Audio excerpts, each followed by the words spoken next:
But to help you do that, that inner rehearsal, that visualization. So, for instance, but it could, it might not be food. It might be, going in and saying, okay, what would be nice to do instead of watching the telly? Because if I get a bit frustrated with myself, if I just go and do that, what I like to do might be, I don't know, I want to get back to painting, or there was I got a jigsaw puzzle from a birthday 5 years ago that I've never opened, or I want to get back to reading books, or just going to bed early and listening to music, or whatever it is that you want to do. If you don't want to do one thing, instead of sitting there thinking, oh my God, I don't want to do this thing, if you don't want to switch on a screen at night and you're thinking that, what image comes into your head? Putting the screen on. So to your brain, it's saying, oh, she wants to put the screen on. Does that make sense? Because your brain isn't processing the negative image. Because you're saying, I don't want to put the screen on, and we all know what you mean by that. But the image that your brain creates, it can't create an image of you not putting the screen on. Does that make sense? So it creates an image of you putting the screen on, and then you go straight and I'll put the screen on then. Yes? So you have to visualize what you want, not what you don't want. So the inner rehearsal then is you say, okay, what would I like to do instead of that? I'd like to, whatever it is, go for a walk, talk to my friends, do what. You visualize that. You create a little sort of 30 seconds or a minute's worth of video of that being really good and empowering, and that's the way you want it to be, yes? So you start to create this moving image in your mind of you being the person that you want to be, doing the things that you want to do, having made all the changes you want to make. In exactly the same way as the goal kicker, he does not visualize himself missing. So therefore, you do not visualize yourself doing what you don't want to do. You visualize yourself doing what you do want to do. Does that make sense? Now, yes. There is also a relaxation track, which I believe you're both acquainted with.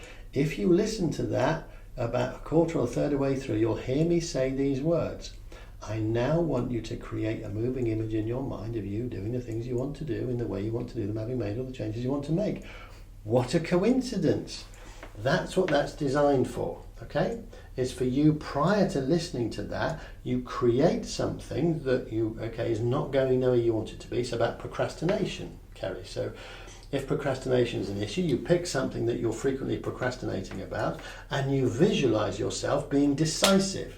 You visualize yourself dealing with that situation in the way you want it to be. And if you don't know, well, I don't know how to do that because I've never been like that, then do this. If there's a version of me, which there is, somewhere in the universe, that is very decisive and doesn't procrastinate at all, how would that person deal with it?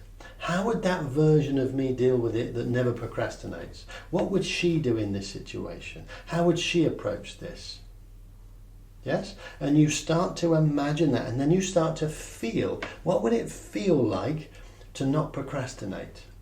What would it feel like if I was this type of person who could just get on and do this and be decisive? Oh, I'd feel really empowered and I'd feel good. Oh, look, I'm starting to feel it now because I'm having an inner rehearsal of that, and I'm starting to feel that. Now, as soon as you start to feel something, your body starts to get familiar with it, and it will start to take you in that direction. The same as the food choices. How would that feel if I was making these really good food choices? Oh, that would feel really good. I'd feel so good. That'd be fresh food. I'd feel healthier, and I know that I'd sleep better. I'd have more energy. Oh, that would feel great. What would it feel like if I wasn't wasting my evenings sitting on screens? Oh, that would feel great because I'd be doing that Open University course that I want to do, or reading that book, or catching up with old friends. That would feel really good, yes? So you start to look for the feelings that you want, yes? And when you're listening to that recording, you're getting into those feelings. Does that make sense? Yes. And then you practice that, you rehearse that, and then those things will just start to happen. You might need to do it more than once. You keep doing it. You do it as much as you need to do it. Does that make sense? Mm-hmm. Any questions about that bit? No. Okay, so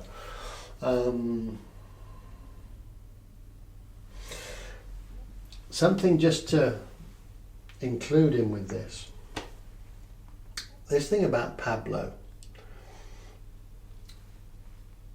This is actually taken, if you like, based upon an old Buddhist philosophy. And I really love it. It's very simple. And it's this. They have this saying, if you have a problem, but there's a solution to your problem, then there's no need to worry. However, if you have a problem and there's no solution to your problem, there's simply no point in worrying. Yes? So just be that, remember that, embody that. That, that's perfect logic, isn't it?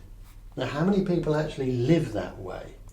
We don't, because we constantly worry about things. But if you program yourself, so you either do something or you accept that nothing can be done, but remember that you have the power to choose. It's always your choice. So if you have a problem, but there's a solution, there's no need to worry. But if you have a problem and there's no solution, there's simply no point in worrying. In either case, you either do something about it or you accept that nothing can be done, and you must accept that it's your choice. You have the power to choose which one of those two things you do. And then again, what are you doing? You're taking responsibility road instead of blame boulevard, and that's where freedom lies, and that's ultimately what we all want, isn't it? Freedom from psychological suffering. And again, the whole point of this program that we're doing is that I cannot offer you a life without challenges and without difficulties, but what we can provide is a choice when it comes to psychological suffering. Makes sense?